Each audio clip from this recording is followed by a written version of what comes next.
আল্লাহর কসম খেয়ে বলছি, কিয়ামতের ময়দানে এই নেতৃত্ব আপনাকে জাহান্নাম পর্যন্ত পৌঁছায় দিবে। ইতিহাস বলেন 1993 থেকে আজকের এই সাল পর্যন্ত আন্তর্জাতিক মানবাধিকার সংস্থা পৃথিবীর কোন রাষ্ট্রকে তারা ন্যায্য অধিকার বুঝাই দিতে পারে নাই। ফিলিস্তিনের বিচারে ছোট ছোট মাসুম বাচ্চাদেরকে গুলি করেছে, কোথায় ছিল আন্তর্জাতিক সংস্থা? মনে রাখবেন, এই মানবাধিকার সংস্থা মূলত মুসলমানদের ইউনিটে আঘাত করার জন্য তৈরি করা হচ্ছে। যখন দেখলো মুসলমানদেরকে বিভিন্ন চাপ প্রয়োগ করে বাংলাদেশকে দ্বিখণ্ডিত করা যাচ্ছে না, ছলে বলে কৌশলে এই মানবাধিকার সংস্থার অফিস বসায়া আস্তে আস্তে তারা এত মানবতা বুঝে যে তাদের পার্শ্ববর্তী রাষ্ট্রগুলোতে ফিলিস্তিন, গাজা আর আরাকান উইঘুরের মুসলমানদের এখনো তারা মানবতা ফিরিয়ে দিতে পারে নাই। কথা বলেন ঠিক কিনা? আমার দেশের জন্য ওলামায়ে কেরাম আছে, আমার দেশের জন্য অফিস আদালত আছে, আমার দেশের জন্য কোরআন আছে। আমরা কোরআন দিয়ে বিচার করে এই বাংলাদেশের প্রত্যেকটা মানুষের কাছে মানবতা ফিরিয়ে দিতে চাই ইনশাআল্লাহ। আমাদেরকে আলগা পিরিত দেওয়ার জন্য আন্তর্জাতিকভাবে আমেরিকা থেকে মানবাধিকার সংস্থার দরকার। এ মুসলমান চাইলে নিজের খাবার বিলিয়ে দেওয়ার ইতিহাস মুসলমানের আছে। এই মুসলমান জিহাদের ময়দানে মরণাপন্ন অবস্থায় নিজের শেষ পানিটুকুকে আরেক ভাইকে দিতে যে সে নিজে মৃত্যুবরণ করেছে, কিন্তু শেষ পানিটুকু অন্য ভাইয়ের জন্য বরাদ্দ করেছে। কথা বলেন ঠিক কিনা? যেই জাতি মৃত্যু শরণাপন্ন হয়ে নিজের সর্বশেষ পানির ফোঁটা অন্য ভাইয়ের জন্য বরাদ্দ করতে পারে, ওই মুসলিম জাতিকে মানবাধিকার বুঝাতে দরকার নাই। মুসলমান চাইলে মানবাধিকার বুঝিয়ে দেবে ইনশাআল্লাহ। সর্বোপরি মুসলমান যদি ইসলামের ঐক্যের ডাক আসে, দল মত নির্বিশেষে আমরা সামিল হব তো ইনশাআল্লাহ। চাঁপাইনবাবগঞ্জে ডাক আসলে যাবো তো ইনশাআল্লাহ। আল্লাহ আমাদের সকলকেই কবুল করুক। কোনো একজন বাংলাদেশের রাজনৈতিক নেতা বলেছে বাংলাদেশকে আফগানিস্তান বানানো হবে, বলেছিল কিনা? ইসলামী আন্দোলনের আমির ফয়জুল করিম সাহেব বলছে না? কিছু কিছু অ্যালার্জি ব্যক্তিরা বলছে আফগানিস্তান হবে। আফগানিস্তান যখন যুদ্ধ চলে তখন ওই সমস্ত নামধারী মুসলমানদের দেশে বসবাসকারী কিছু মানুষ বলেছিল যে এরা জঙ্গলে থেকে যুদ্ধ করেই যাবে, মোল্লারা কোনোদিন কুণ্ঠের কি ওই মোল্লাদ্দর মসজিদ পর্যন্ত কোনোদিন ক্ষমতায় আসতে সুপার পাওয়ারকে তছনছ করে দিয়ে আজকে পৃথিবীর সর্বোচ্চ ক্ষমতাধর মুসলিম রাষ্ট্র তালেবান আফগানিস্তান। কথা বলেন ঠিক কিনা?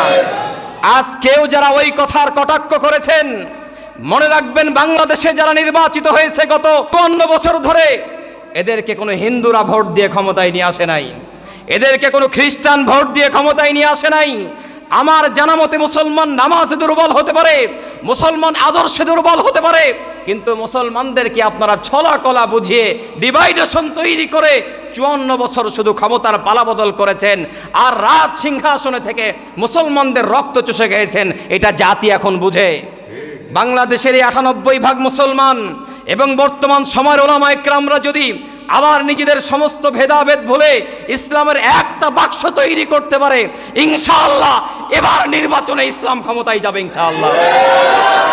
এজন্য আমাদের এই মসজিদে আমি আবেদন করতে চাই, ইখতিলাফুল লাইল ফিন নাহার, দিন আর রাতের মধ্যে মতানৈক্য তৈরি করেছেন আল্লাহ।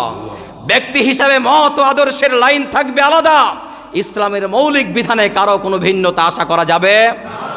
আমাদের যারা আছেন, যারা ইসলামকে পছন্দ করেন, তাদের চিন্তা চেতনায় যদি বাক্স একটা করা হয়, মুসলমানরা যদি মনে করে আমাদের ভোটে নির্বাচিত সরকার, এবার আমরা আমাদের দেশের মধ্যে মুসলমানদের করব, আলেমদেরকে করব, তাহলে আফগানিস্তান হতে আর বেশি সময়। এই মেহরাব হচ্ছে আপনার আমার না, এই মেহরাব হচ্ছে রব্বুল আলামিনের আমানত।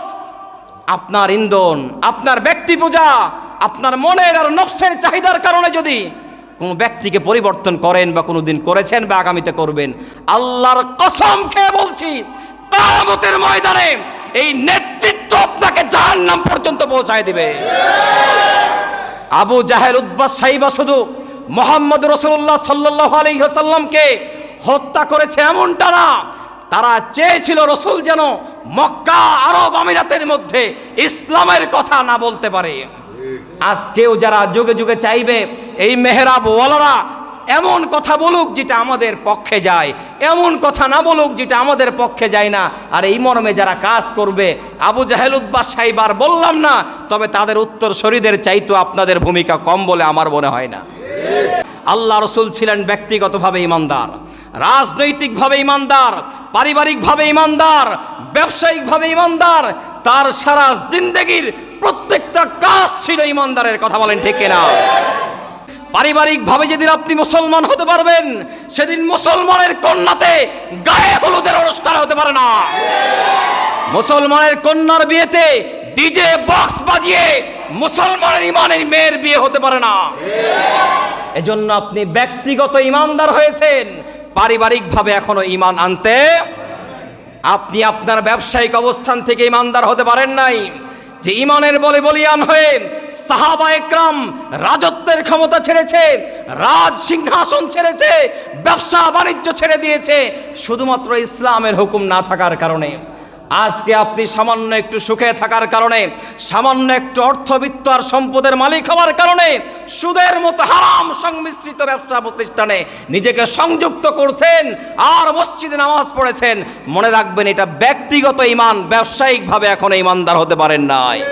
রাষ্ট্রীয়ভাবে যেদিন মুসলমান হতে পারবো, সেদিন আমার ধন তন মন, আমার রাজনৈতিক অবস্থান, রাজনৈতিক নেতৃত্ব ইসলামের পক্ষে আসবে। এটা হলো আপনার ইসলামের দাবি। যে কাজগুলো আপনি দৈনন্দিন করছেন নিজের চাহিদার কারণে, নিজের ব্যবসার কারণে, নিজের রাজনৈতিক অবস্থান থেকে প্রতিনিয়ত যে কাজগুলাকে আপনি করছেন, কলিজার ভাই আমার, আমি বলতে চাই, ঈমান কি আপনার কাছে তুচ্ছ?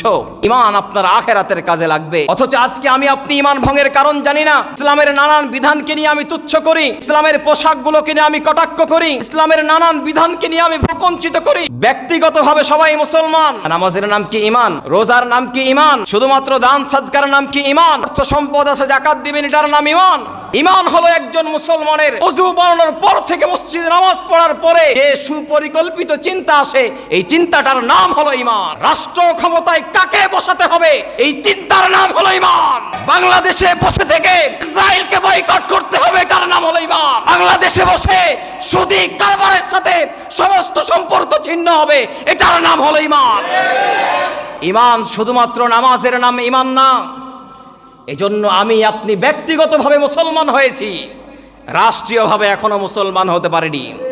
রাষ্ট্রীয়ভাবে যেদিন মুসলমান হতে পারবো, সেদিন আমার ধন তন মন, আমার রাজনৈতিক অবস্থান, রাজনৈতিক নেতৃত্ব ইসলামের পক্ষে আসবে। এটা হলো আপনার ইসলামের দাবি। আপনি পারিবারিকভাবে এখনো মুসলমান হতে পারেন নাই। পারিবারিকভাবে যেদিন আপনি মুসলমান হতে পারবেন, সেদিন মুসলমানের কন্যাতে গায়ে হলুদের অনুষ্ঠান হতে পারে না। মুসলমানের কন্যার বিয়েতে ডিজে বক্স বাজিয়ে মুসলমানের ইমানের মেয়ের বিয়ে হতে পারে না। এজন্য আপনি ব্যক্তিগত ইমানদার হয়েছেন, পারিবারিকভাবে এখনো ঈমান আনতে আপনি আপনার ব্যবসায়িক অবস্থান থেকে ইমানদার হতে পারেন নাই। যে ইমানের বলে বলিয়ান হয়ে সাহাবা একরাম রাজত্বের ক্ষমতা ছেড়েছে, রাজ সিংহাসন ছেড়েছে, ব্যবসা বাণিজ্য ছেড়ে দিয়েছে শুধুমাত্র ইসলামের হুকুম না থাকার কারণে। আজকে আপনি সামান্য একটু সুখে থাকার কারণে, সামান্য একটু অর্থবিত্ত আর সম্পদের মালিক হওয়ার কারণে সুদের মতো হারাম সংমিশ্রিত ব্যবসা প্রতিষ্ঠানে নিজেকে সংযুক্ত করছেন আর মসজিদে নামাজ পড়েছেন। মনে রাখবেন, এটা ব্যক্তিগত ঈমান, ব্যবসায়িকভাবে এখনো ঈমানদার হতে পারেন নাই। আর এবার আসেন, এই ঈমানের সাথে আমার সাহাবা ইকরাম এবং রসুলের ঈমানকে মিলান। আল্লাহ রসুল ছিলেন ব্যক্তিগতভাবে ঈমানদার, রাজনৈতিকভাবে ঈমানদার, পারিবারিকভাবে ঈমানদার, ব্যবসায়িকভাবে ঈমানদার। তার সারা জিন্দেগির প্রত্যেকটা কাজ ছিল ঈমানদারের। কথা বলেন ঠিক কিনা? প্রত্যেকের জীবনের চাওয়া হলো মৌতের সময়, আল্লাহ আমার যেন খাতেমা বিল খায়র নসিব হয়। কথা বলেন ঠিক কিনা? আল্লাহ আমার যেন মৃত্যুর সময় কালেমা নসিব হয়। আর কালেমা নসিব হওয়ার জন্য আল্লাহ রসুল সাল্লাল্লাহু আলাইহি ওয়াসাল্লাম প্রথম একটা শর্ত দিয়েছেন, কুল আমানতু বিল্লাহ ফাস্তাকিম। হে দুনিয়ার উম্মতে মুহাম্মাদি, আমানতু বিল্লাহ, আল্লাহর প্রতি অবিচল আস্থা রেখে তুমি ঈমান আনয়ন করো।